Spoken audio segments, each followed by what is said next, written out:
سلام نتانا هبلنا تخطاتلتي أقسماوين مراخب حفاش AMN نزي ساعات زيت تسنادو زيناتات انهو فلما RS هزينا تقراي نمعندر رتالات زفقاد سرعات دبرزون كفرس اللويلوم تنتنت بوليتيكا قودات وطاي إنجليز أب معراب تقراي زفت زمزلو تحسد سباوي مسلات كونينو مملاس زتوزف منغستي منقلق لولاو تقراي مخانو تقليتو أب دبوب أفريكا زكايدو زلو ترى سدتنياتات تقاومو قطباوي عنوة كسعب كم زخئل تحبيرو نايزيو من كالوتن زرزر كسعبيو سنة مكتتال قدات وطاي إنجليز أب معراب تقراي زفتام زلو تحسد سباوي مسلات كونينو أب معراب تقراي زفتام زلو ناي قدم مزبالة زي حقاو ماسرتن كبت ناي سباوي مسل تحساتاتن نتي تجميرو زلو كيدس ممعنة سلام بريتوريا أب عبي حدقا زودغن بواقا زخوني يخون ممخنيتا تقبالنة الزيبلون تكبار مخانو منستر قدات وطاي إنجليز أفليتو منستر قدات وطاي علم لخلمعاتن قدات أفريكان إنجليز جاني جابمان بزعبا أب معراب تقراي زلو زخفة سباوي كالولاو تأمتك قبرلو زتوع بأبال بارلاما إنجليزن حلاف سباوي قداتن ديفيد آلتن نزغربلهم هزو طرعان أبزهابو ووقعو ملتيوم نزز قلتو اتي منستر بيت صحفت كم زحبرو ابتو زوبا زفتامو زلو جهساتات سباوي مسلات بعمقوت كم زكتاتلو ديفيد آلتن الرقاقيتوم منغست عباي بريطانيا نتأب منغو منغستي توبيان حوحاتن زتفرمه سبمعنة سلام بريتوريا تنوع دقف زرعي خوينو ابت هاجر زلاغ سلامن مرقق عن كسفن تدأ خوينو اتسممعنة بزي وعال حدر ملو بملو كتكباري قبع منغست انجليز مس امرار حافيدرال ريبابليك ايتوبيان بمتحببار سباوي مسلات بزي تقدب ملكعو كخبرن دحننا سلاماويان سبات بتأمان من قدك حلون زلوو دبلوماسياو دفيت بزل على بركك غزللو مخانو اتوم منستر اسميروملو بمخنيات تزتنبرا كينات كاب معراب تقراين كبابيون كاب مربتهم تمزابيلوم ابز تفلالي معقوبتات زركبو مليونات وقنات بفقادهم بكبرن دحننتهم بزتحلو عقبابن نابناي قدم منبريهم كملسو كمزقبا انجليز اتبيغات حتت منستر تشابمان وسيخوم كمزحبرو منغستوم مس عالم لخناي سباوي مسلاتن رديتن تكالات بمتحببار نزناي مملاسن داغمه هنصتن كيدي بخلو مداتن محغازن ግብራዊነቱን መረጋጋጽን ድሉ ምዃኑ አፍሊጦም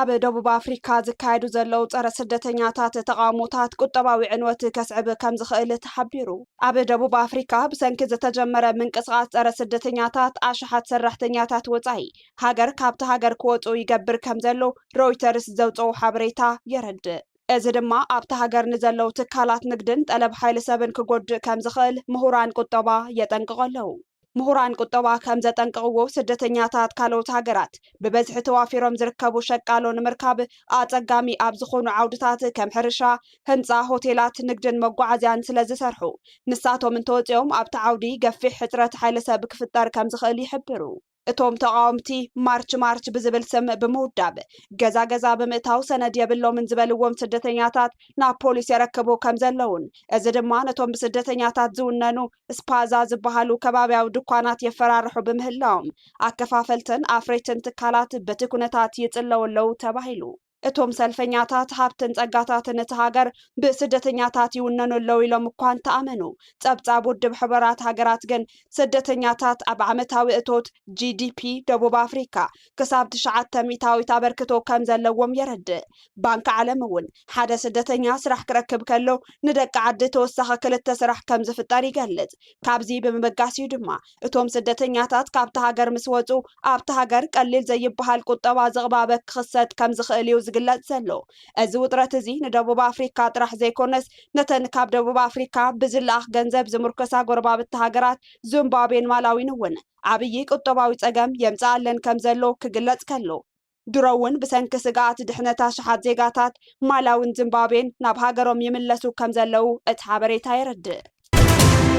دونالد ترامب نيران ببرتوع مسايلاوي مدقعتي أدنقهم إيران نغتلت علي خامنئي سعيبو ناي حنا مفداي سقمت كتوسد تحنيا نزي سعيبو منقست ترامب سراويت أمريكان نزخون عينت وتادراوي سقمت دلو مخانو اتوم بريزيدنت أفليتهم أب منقو حبرات منقستات أمريكان ريبابليك إيران نزلو وتادراون بوليتيكاون وطري نابزي تدلين أزو حادقنيان بركي تسقاقيرلو قوت أباون وتادراون حيلي عالم زخونت أمريكا أب ልዕሊ መራሕታ ዝፍጸም ዝኾነ ይኹን ናይ ቅትለት ፈተነ ብከቢድ ወታደራዊ ስጉምቲ ከም እትምልሶ ብምግላጽ 1,000 ሚሳይላት ተዳልዮም ናብ ኢራን ከም ዝዓለሙ ወግዓዊ መጠንቀቕታ ኣሕሊፋ ፕሬዚደንት ዶናልድ ትራምፕ ባዕሎም ኣብ ዝውንንዎ ማሕበራዊ ሚድያ ትሩዝ ሶሻል ኣብ ዘስፈርዎ ህፁፅ ጽሑፍ መንግስቲ ኢራን ንፕሬዚደንት ኣሜሪካ ንምቕታል ወይ ድማ ፈተነ ቅትለት ንምፍጻም እንተሞኪሩ 1,000 ሚሳይላት ብናይ መጥቃዕቲ ድልውነት ተዓሊቦም ናብ ኢራን ኣቕኒዖም ከም ዘለውን ድሕሪኡ ድማ ብኣሽሓት ዝቑፀሩ ተወሰኽቲ ሚሳይላት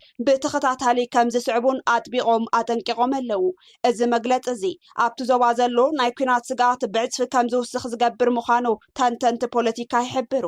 ኢራን ነዚ ናይ ሕነ ምፍዳይ ድሌታ ወግዓዊ ካብ ምግባራ ብተወሳኺ ኣብ ልዕሊ መራሕቲ ኣሜሪካ ስጉምቲ ክትወስድ ከም እትኽእል ዘርእዩ ናይ ስለላን ወታደራውን ምንቅስቓሳት ከም ዘለዉ ብወገን ኣሜሪካ ክግለጽ ጸኒሑ ዝበለ ጸብጻብ ቢቢሲ ዶናልድ ትራምፕ ነዚ ስጋት እዚ መሰረት ብምግባርዮም ኣሜሪካ ንባዕላ ንምክልኻልን ጸላታ ንምድቃስን ዘለዋ ወታደራዊ ድልውነት ንዓለም ኣፍሊጣ ዘላ ኢራን ንቅትለት ላዕለዋይ መራሒ ኢራን ኣያቶላህ መንግስታዊ መሪሕነት ብሕብረት ኣሜሪካን እስራኤልን ኣብ መፈለምታት ኩናት ኣብ መንጎ ዘን ሃገራት ብደብዳብ ድሮ ነቢላ ልዕሊ 40 መራሕቲ ኢራን ምቕታላ ዝዝከር እዩ ኣብ መወዳእታ በትንታነ ናብ ዝሓረናዮም ዛዕባታት ክንሓልፍ ትግራይ ንምዕንደር ጸላት ዝፈቐደ ስርዓት ደብረጽዮን ክፈርስ ኣለዎ ኢሎም ተንተንቲ ፖለቲካ እቶም ፖለቲከኛታት ምስ ኣክሱማውያን መራኸቢ ሓፋሽ ሓቋፋይ መሰጋገር መንግስቲ ትግራይ ከይምስረት ዝገብር ሓይሊ ውሽጣዊ ጸላኢ ህዝቢ ትግራይ እዩ ዝብል ቅዋም ዘለዎም እቶም ፖለቲከኛታት ትግራይ ሓቋፋይ ብሄራዊ መንግስቲ የድልያ ዝብል መርገጽ ከም ዘለዎም ሓቢሮም ትግራይ ካብቲ ንቅርምት ጸላት ዘሳጥሓ ዘሎ ጉጅለ ሕወሓት ተለቂቓ ብሄራዊ ኣተሓሳስባ ዝወነነ ሓቋፋይ መንግስቲ ክትምስርት ኣለዋ ትግራይ ፈቂዱ ዝስዋኣላ ስለኣ ብማዕረ ዝሕለቕ ብሄራዊ ኣተሓሳስባ ክመጽእ እንተኾይኑ ኢሉ መምህር ሸዊት ውዳሰ ካብኦም መቐለ ከምዚ ዝበለ ጥሉል ዝኾነ ተገደደስ ንመብዛሕትኦም ናይ ትግራይ ድምፅታት ክውክል ዝኽእል መንግስቲ ኢልና ንፅውዖ ኣነ እስኻ ፀጋይ ከይፈራሕና ከይተሸቁርና እዚ መንግስቲ እዩ ስለዚ ክንከላኸለሉ ኢና ክንሕግዞ ኢና ክንድግፎ ኢልና ንቃለስሉ ማእኸል ናይ ሓባር ማእኸል ይፍጠር ኦኬ ካብኡ ምዕራብ ትግራይ እንድሕር ልልዓል ኮይኑ ተመዛበልቲ ከንድሕር ልልዓል ኮይኖም ምስቲ ወሪሩ ጎቢጡ ሒዝዎ ዘሎ ኣካል ብክልተ መንገዲ ተምልሶ ትኽእል ተተኻኢሉ ጉልበት ካሪኡ እንግዳዕ ካሪኡ ሕቆ ካሪኡ ይምልሰልካ ሰተት ኢሉ ይወፅእ ታክገብር ምሳኻ ይከራፍ ትውዕል ትግብሮ ማለት እዩ ትውዕል ኤግዛክትሊ እሱ ይብለካ ኣለኹ ለይቲ ድፋእ ምዃንካ ኣብ ሓደ ተኣኪብካ ምህላይካ ትክክለኛ መስመር መሓዝካ ከም ህዝቢ ተወዲብካ ተሓትት ምህላውካ ተፈሊጡ ናብቲ ሕጋዊ መስርሕ ይምለስ ማለት እዩ ስለዚ ከይፈተወ ናብቲ ሕገ መንግስቲ ይመፅእ ከይፈተወ ኣገዲድካ ናብቲ ውዕል ፕሪቶርያ ተምፅኦ ስለዚ ብልሓፀረ መንገዲ ዋጋ ከይከፈልካ ከይተሰዋእኻ ከይደመኻ ከይገፈፍካ መሬትካ ተምልስ ተፈናቀልትካ ትምልስ ናይ ሓቂ ፓርትነር ኮንካ ትደራደር ተረዲኻን ኣይትነዓቂ ኣይትሓስር እሱ እንድሕር ለይኮነ ከምቶም ሕምት ሕዝልልዎ ከዓ ሰራዊት ሒዝና ተዓጢቕና ብጉልበትና ንመልሶ ተልካ ንሱ ክትገብር ተኾንካ ህዝባዊ ሰራዊት ክተሃንጽ ግበአካ ዕላማ ዝርድኦ ዕላማ ዘለዎ ንጽረት ዝፈጠረ ብዛዕባ እንታይ ይጋደል ከም ዘሎ ዝፈልጥ ፈቂዱ ተጋደለ መንግስቲ ለጋድሎ ሽፍታል ይኾነ ኣራሪ ለጋድሎ ሲ መንግስቲ ልጥርንፎ ለጋድሎ ልውድዎ ሓይሊ መከላኸሊ ሓይሊ ናይ ሴኩሪቲ ሓይሊ የድልየካ ሕዝቢ ትግራይ ንሱ ዘሎ የለ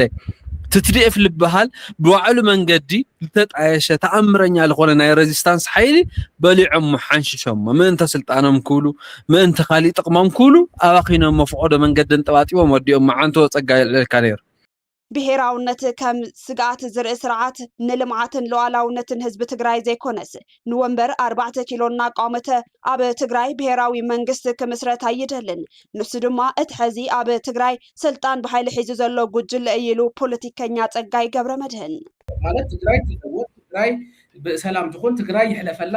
ትግራይ ትማዕብል بدحري مستوى زلونا ما زلمة وركب يموال مالتي ناشناليزم لا تكراي ناشناليزم زين بحث يقلل أقلالصا سو نوعه كم حدقة مالت زي زي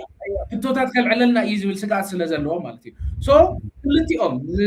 ناي تكراي ناشناليزم 4 كيلو نزق قامت 4 كيلو نزق قامتن أو 4 كيلو نزحزن حدقوا وحتون زاوزنا واحد زلوا سواتون 4 كيلو حزينة يقولوا سو مثل ناي تكراي ناشناليست حيلي كامب يوقعوا يقطقطوا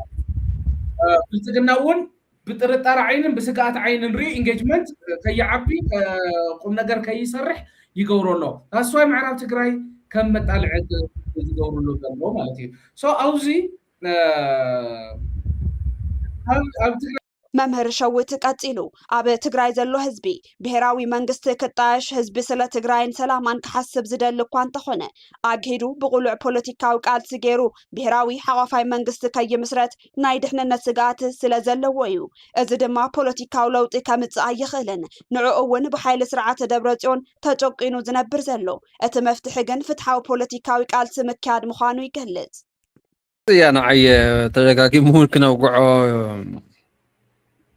ሞክርنا هنا حز تاي مسلك قدي تسب في اللفيته يخواني لو قوام ترديك حز منغستنا تتقرين تكل حوراوي قبر حوافاي يخون قال لك اوقع خيا نزيا بقلتي اي تخون نزيا خلي مرات قالني له قامك كرخرك اي تري تصقم سو حز هو حق خنا لك يصن حمو ويلا حوافي حوراوي نور هزوا منغستي نمسرت لكاكو تحزني انا شفتها منغستس غيرني هو معناتي خلي ترغم ندي جيس كالي منغستي لخنطاش دليمنا دبرص نفتينا هلس كالي منغستي دي مخطاش دليمن كاو دحر سلازنا مفتح نمصا براكتيكالي زي مالتي سلازي تحزني منغستي يلبل مقالني حيلي ناي شفاتو حيلي يهزب تقبل حيلي خوني سلازي زي اقالي سون تخراخيرون مريت كخمل سي خلي سلازي منقد نوجو له خمين نغبرك تلخلخه بقى حازو سدد يمص خمه غيركم كوم زي تقولوا زي دا نبلصقنا مسرح انديو زي دا بلصقنا انديو خطقملو غلا يبلك ኣብ ትግራይ መንግስት ምትዕረራይ ምግባር ኣብ ትግራይ ንትግራይ ልመስል ናይ ትግራይ ሓድነት ልምልስ መንግስቲ ምትካል ንብልጽግና ይጠቅም እንድሕርልካ ሓሲብካ ወኻሊ ይኮን ተወግዕ ማለት እዩ ዝብልጽግናማ እንድሕር ጸላዩ ኢልካ ፈርጅካዮ ኣብ ትግራይ ትሕዝኒ ናይ ደብረጽዮን መንግስቲ ይልሐሸን ምቹ ባይዘወይ ካብ ትሕዝኒ ናይ ደብረጽዮን ምምሕዳር ልሐሸ ኢንቫይሮንመንት የለይን ሁሉም እንትና ዙርያ ትግራይ ለለው مرتنا قويتو مس غزاعيو مس حيزو لله حيلتات مولو لو دبرص نلعلي مچو لخونه سرعات يله يبلكالو شعبيا ولو فانو ولو غزاعو لبليكت كلهم مرتنا حيزو مسللو بايزوي بزعوا غزاء تግራይ عقاق كولي وعلم باي بزعوا زالانبسا بزعوا بادمه بزعوا ايروب وقع ما يفلت ግን ክሳብ ሕዚ ተመለሰ ኣወራሪኒ ንምንታይ ሻዕብያ ስለ ለኾነ ተወራሪ ንምንታይ ሻዕብያ ዓርኮም ስለ ለኾነ መጻብ እንደም ስለ ለኾነ ንመሬት ትግራይ ለቆርቆር ሰብ ክንድታ ንሕመራ ሕንን ልብላ ነታ ፍርቂ ሮብውን ነታ ዛላንበሳውን ነታ ኣገላውን ነታ ሰሜን ምዕራውን ዕሽ ክብልኒዮ مملاس زتوزف منغستي منقلقلولاو تግራይ ምዃኑ ተገሊጹ مملاس زتوزف መንግስትን መፍራስ ጊዜያዊ መምሕዳርን ኣብ ትግራይ ኩሉ ዓይነት ህዝባዊ ቅልውላው ከጋጥም ምኽንያት ከም ዝኾነ ተገሊጹ ኣብ መንጎ ፌደራል መንግስትን እታ ኣብ ትግራይ ብሓይሊ ስልጣን ሒዙ ዘሎ ሕወሓትን ዘሎ ፖለቲካዊ ወጥሪ ናብ ዝለዓለ ብርኪ እናተሰጋገረ ከም ዘሎ ተሓቢሩ